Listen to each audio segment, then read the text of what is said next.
Hola amigos, hoy vamos a aprender cómo funciona un diferencial. Vamos a ver un diferencial abierto, vamos a ver cómo se hace el reparto de par en un diferencial abierto, algo que muy poca gente entiende de verdad. Vamos a ver un diferencial bloqueado, vamos a ver lo mismo también, cómo funciona el reparto de par. Y al final del vídeo vamos a responder algunas preguntas y respuestas para afianzar lo que habíamos entendido y entender un poquito más todavía sobre diferenciales. Para esta explicación necesitamos juguetes. Vamos a utilizar este precioso Land Rover Defender Radio Control que nos ha cedido la tienda RC Madrid y a la cual le agradecemos mucho la cesión. Por cierto, tenéis un cupón de descuento en la descripción de este vídeo para comprar este coche. O necesitaremos también este diferencial de juguete, en el que veremos todas las piezas, cómo funcionan y entenderemos por qué hace lo que hace un diferencial. ¡Empezamos!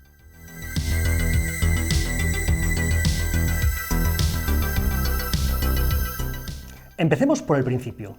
¿Qué es un diferencial y para qué sirve? Un diferencial es un mecanismo que permite dos cosas. Por un lado, dividir la fuerza de la tracción entre dos semiejes de salida, partiendo de un eje de entrada, formando esta T, y por otro, permite que esos dos semiejes de salida giren a distinta velocidad, lo cual permite que el coche dé las curvas sin arrastrar ninguna rueda. Vamos a ver cómo funciona por dentro.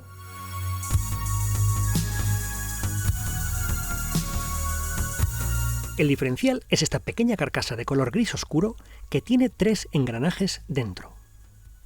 El piñón de color beige claro se llama satélite. Un diferencial real tendría dos satélites, pero nos vamos a quedar con este modelo simplificado. Los engranajes amarillos se llaman planetarios. Para enseñaros cómo funciona, hemos construido un banco de pruebas con una entrada de potencia, pero lo importante es lo que pasa dentro del diferencial. Esto es solo un soporte. Primero vamos a montar el satélite. Vemos que está unida a la carcasa y que puede rotar en torno a un pequeño eje. Esta pieza es la clave del mecanismo. Veamos ahora los planetarios de color amarillo que van a estar unidos a los semiejes de salida de color negro. Los planetarios van dentro de la carcasa, pero su movimiento es libre. Puedo mover los planetarios sin mover la carcasa y la carcasa sin mover los planetarios. Este sería el diferencial completo, con sus semiejes de salida. Vamos al banco de pruebas para ver cómo funciona. La fuerza del motor se transmite a la carcasa. La carcasa arrastra consigo el satélite central. El satélite, a su vez, empuja los planetarios amarillos que van unidos a los semiejes de salida y al final de cada semieje habría una rueda. En principio, los planetarios amarillos se mueven a la vez, girando las ruedas a la misma velocidad. Pero aquí viene la clave del mecanismo. Si una de las dos ruedas tiene mayor resistencia a girar, como ocurriría en una curva, el satélite cede a esa mayor resistencia rotando sobre sí mismo y enviando mayor número de vueltas a la rueda contraria. Vamos a verlo en nuestro coche real. Este coche lleva diferenciales abiertos delante y detrás, y además ambos se pueden bloquear como veremos más adelante. Vamos a subir el coche a un soporte, vamos a dejar las cuatro ruedas en el aire y vamos a jugar con el diferencial trasero a ver cómo reacciona ante diferentes situaciones de adherencia. ¡Vamos allá! Con las ruedas en el aire, todas giran a la misma velocidad. Cuando una de las ruedas tiene adherencia, el diferencial encontrará resistencia en una de sus salidas y ninguna resistencia en la otra. El satélite se verá frenado en un lado y empezará a rotar sobre sí mismo, enviando todo el giro al otro lado.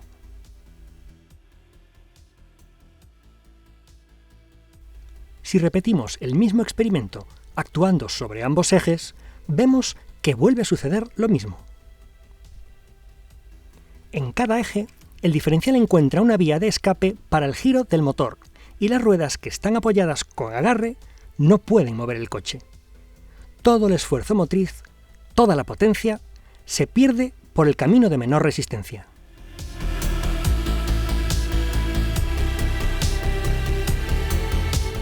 Llegamos ahora a un punto crítico, el reparto de par.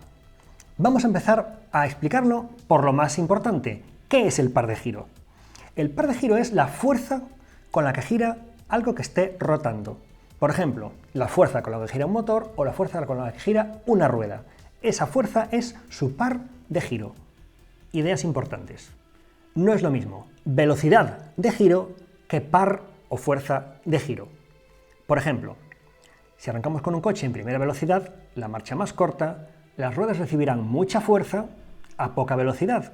El coche podrá superar grandes pendientes, pero no podrá circular muy deprisa. Sin embargo, cuando vamos a una velocidad larga como quinta o sexta o la que sea, las ruedas giran muy deprisa, por lo tanto podemos ir a mucha velocidad, pero las ruedas reciben poco par, poca fuerza. Por lo tanto hay que distinguir muy claramente lo que es la velocidad de giro de lo que es el par de giro. Finalmente, el reparto de par. ¿Qué es el reparto de par? El reparto de par es la distribución que hace un diferencial de la fuerza que le llega por el eje de entrada hacia sus dos ejes de salida. Eso es lo que llamamos reparto de par y lo que vamos a ver ahora. El reparto de par depende de dos cosas. Por un lado, lo que haga la transmisión, en este caso el diferencial, cómo el mecanismo del diferencial haga esa distribución de fuerzas, pero también depende de un factor externo, que es la resistencia a moverse que presente cada rueda, es decir, el agarre que tenga realmente la rueda contra el suelo. El diferencial por sí mismo no puede hacer el reparto de par que quiera. También tiene que combinarse esa fuerza distribuida con la resistencia que encuentra cada rueda en el suelo. Esa combinación es la que da verdaderamente el reparto de par. Con todo esto claro, vamos a verlo en detalle. Vamos a meternos dentro del diferencial para ver lo que pasa entre satélite y planetarios. Veamos el juego de fuerzas. En un diferencial abierto, la carcasa arrastra al satélite por su punto medio, que es su eje de rotación. Como el satélite puede girar libremente, este mecanismo es como una balanza, que siempre arrastrará a ambos lados con la misma fuerza. La asignación de par desde el motor siempre será al 50%. Para aplicar tracción en un planetario, el satélite necesita que en el otro planetario haya suficiente resistencia. Esto es válido para ambos lados, formando dos parejas de fuerzas que se compensan entre sí. Si las ruedas ofrecen resistencia suficiente, el satélite la irá venciendo a ambos lados con idéntica fuerza. En línea recta, la velocidad es igual a izquierda y derecha. En una curva, la rueda interior presenta mayor resistencia a moverse. Las fuerzas aplicadas a ambos lados siguen siendo iguales, y el exceso de resistencia en uno de los lados se traduce en una diferencia de velocidades. El par máximo aplicable es el de la rueda de menor resistencia. Con una rueda en el aire, todo el movimiento del satélite se aplica a mover el planetario que gira libre, pero el par aplicado a ambos lados tenderá a cero. El coche no podría avanzar. Vamos a ver esto en nuestro coche de pruebas. Partiendo de una situación de agarre simétrico, no hay ninguna razón para que una rueda reciba más fuerza que la otra. Si ahora introducimos mayor resistencia en uno de los lados, vemos que el satélite cede inmediatamente y empieza a girar sobre sí mismo. Cuando las fuerzas exteriores no están compensadas, el diferencial las compensa. El máximo par que puede transmitir este tipo de mecanismo es el que pueda soportar la rueda que menor agarre tenga, porque solo haciendo palanca en ella, el diferencial impulsará también a la otra. Aunque vemos que una rueda puede girar muy rápido mientras la otra está parada, la fuerza de giro transmitida a ambas sigue siendo el 50%. En este caso, ese par sería próximo a cero hacia las dos ruedas, porque una de ellas no ofrece resistencia y el satélite no encuentra ningún apoyo en ese lado para poder impulsar el otro. Queda claro que este tipo de mecanismo, un diferencial abierto, necesita que las dos ruedas que gobierna tengan agarre.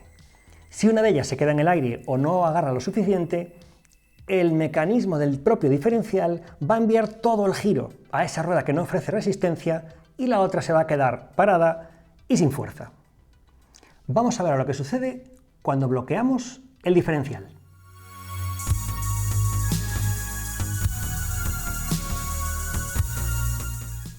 En un diferencial bloqueado, los engranajes interiores no pueden girar entre sí. Por lo tanto, ya no se produce el mecanismo de equilibrio entre ambos lados. Este diferencial puede impulsar cualquiera de las ruedas con todo el par que llega desde el motor. Las ruedas girarán siempre a la misma velocidad, y es el agarre y no el diferencial el que hace el reparto de par, que puede llegar a ser hasta el 100% a una de las dos salidas. De nuevo, vemos que el término reparto de par es confuso, ya que no se produce ningún reparto mecánico del par, sino una combinación de fuerzas interiores y exteriores que dan lugar a un distinto par de giro a cada rueda. Para bloquear el diferencial, vamos a añadirle un engranaje que impida el movimiento interno y lo fijamos con cinta transparente. Anulamos el efecto diferencial y lo convertimos en un eje solidario. En este caso, si las dos ruedas se encuentran en la misma situación, el reparto de par será también al 50%. Si el agarre es simétrico, el reparto de par también es simétrico. Pero volvemos al caso en que una rueda tiene agarre y la otra está en el aire. Ahora, toda la fuerza del motor se invierte en intentar mover la rueda que está apoyada. La que está en el aire podría girar, pero solo se moverá tan lentamente como lo haga la otra. La rueda en el aire no recibe ningún par de giro mientras la otra no se mueva, y aún entonces recibirá una fuerza muy pequeña para moverse lentamente en el aire. Es la rueda que está apoyada la que somete a torsión a su eje y la que tiene que digerir toda la fuerza del motor, precisamente porque es la única que se resiste a moverse.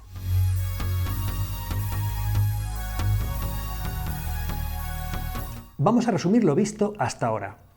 Hemos visto que un diferencial abierto permite cualquier diferencia de giro entre las ruedas que gobierna, pero no es capaz de administrar un par diferente a esas dos ruedas.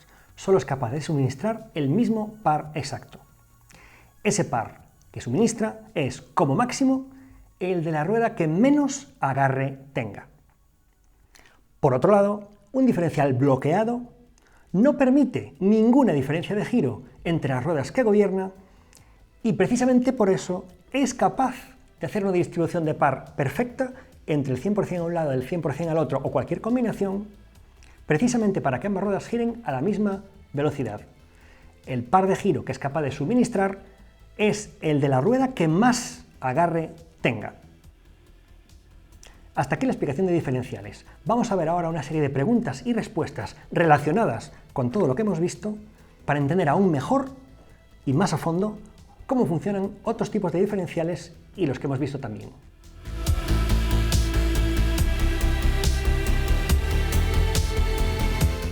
Pregunta 1. Después de lo que hemos visto sobre diferenciales, ¿cómo funciona un control de tracción? El control de tracción lo que hace es frenar con la pinza de freno la rueda que más deprisa gira. Como hemos visto, en un diferencial abierto es imposible mandar más par de giro a una rueda que a la otra, y el límite de par lo marca la rueda que menos adherencia tenga. Si tenemos una rueda en el aire o girando muy deprisa porque resbala, el control de tracción la frena, le añade una resistencia al giro a esa rueda y esa misma resistencia se traslada como fuerza a la rueda contraria. Es un mecanismo electrónico, no es un mecanismo puramente mecánico como el propio diferencial. Segunda pregunta, ¿qué es mejor, un buen control de tracción o un bloqueo total del diferencial? Cada sistema tiene sus ventajas y sus inconvenientes. Vamos a empezar con las importantes ventajas que tiene un bloqueo de diferencial. Primera ventaja, el bloqueo de diferencial es proactivo, no reactivo. Mientras que el control de tracción reacciona cuando una rueda ya ha perdido adherencia, el bloqueo total mantiene las ruedas girando al mismo tiempo y se adelanta a cualquier pérdida de tracción. Segunda ventaja del bloqueo total.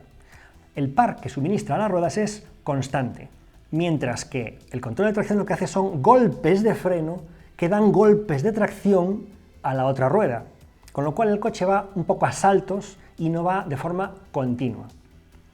Siguiente ventaja del bloqueo total. Aprovecha el 100% de la fuerza del motor.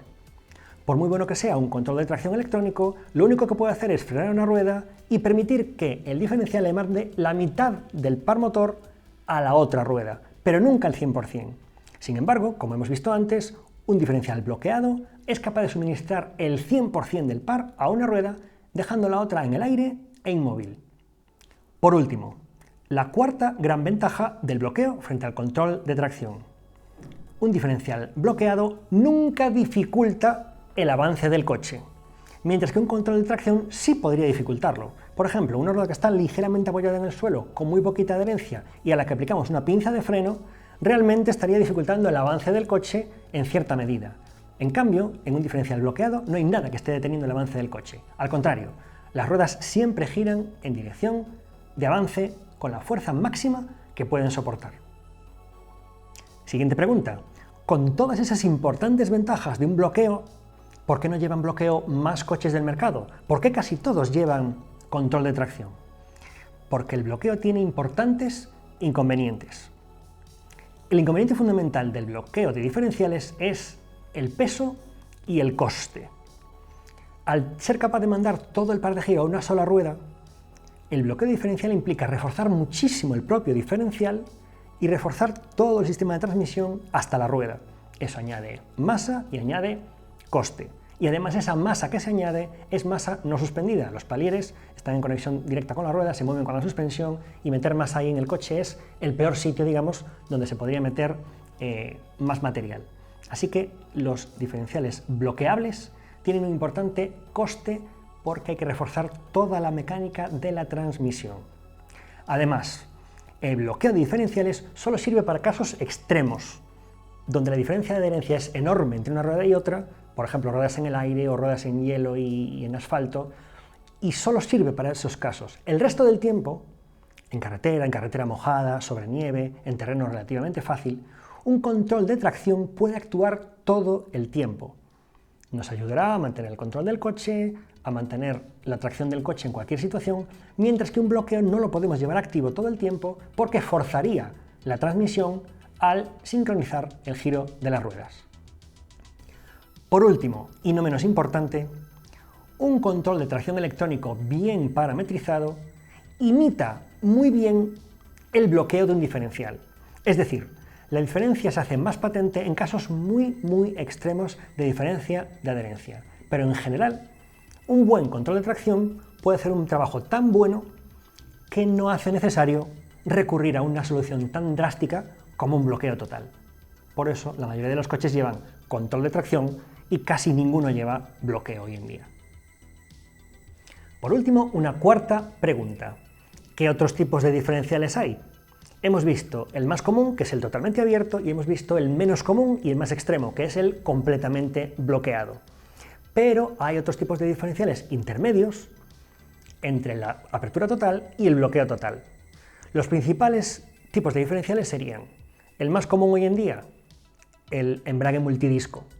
Sería una solución electrónica que permite un control muy bueno de la conexión y desconexión, permite el desacoplamiento total y tiene una serie de ventajas, aunque para todoterreno extremo quizá no sea el mejor porque tiende a calentarse, no bloquea totalmente. Bueno, es un diferencial sobre todo para vehículos 4x4 de asfalto, para SUV. Después tendríamos, como diferenciales de deslizamiento limitado, quizá el más importante, el tipo Torsen, que es un mecanismo que permite un casi bloqueo total cuando la diferencia de rotación de las ruedas es muy grande. Presenta todas las ventajas de un diferencial abierto, presenta casi todas las ventajas de un diferencial automáticamente bloqueable, sin electrónica, solo mecánico, pero en última instancia, cuando una rueda se queda en el aire, no es capaz de mandar par a la otra. Necesita que las dos tengan al menos un poquito de par. Por eso el Torsen no es tan brillante en situaciones extremas como el bloqueo total. Por último, habría un último tipo de diferencial de los más comunes, que sería el de acoplamiento viscoso. Es un diferencial prácticamente en desuso. Antes lo utilizaba Subaru, ahora ni Subaru lo utiliza. Es un diferencial que, mediante un fluido que acopla el tren delantero al trasero, permite una transmisión de potencia. Tiene limitaciones, para empezar no se puede regular electrónicamente, sino que es algo puramente mecánico y además, bueno, también exige desacoplar la transmisión cuando estamos frenando con ABS. Tiene una serie de limitaciones que al final lo han desaconsejado y ha cedido todo su protagonismo al embrague multidisco del que hablábamos al principio. Y hasta aquí nuestra explicación sobre diferenciales. Espero que os haya gustado y espero también vuestros comentarios en la parte de abajo del vídeo. Contadnos qué os ha parecido el vídeo, contadnos qué os ha parecido este precioso Land Rover Defender de Radio Control que nos ha prestado RC Madrid. Recordad que tenéis un cupón de descuento abajo en la descripción del vídeo para comprarlo con descuento si os apetece. Y por favor, dadle a me gusta si os ha gustado el vídeo y suscribiros al canal. Activad la campanita para que os hagan todas las alertas de nuestros vídeos y nos vemos en el siguiente.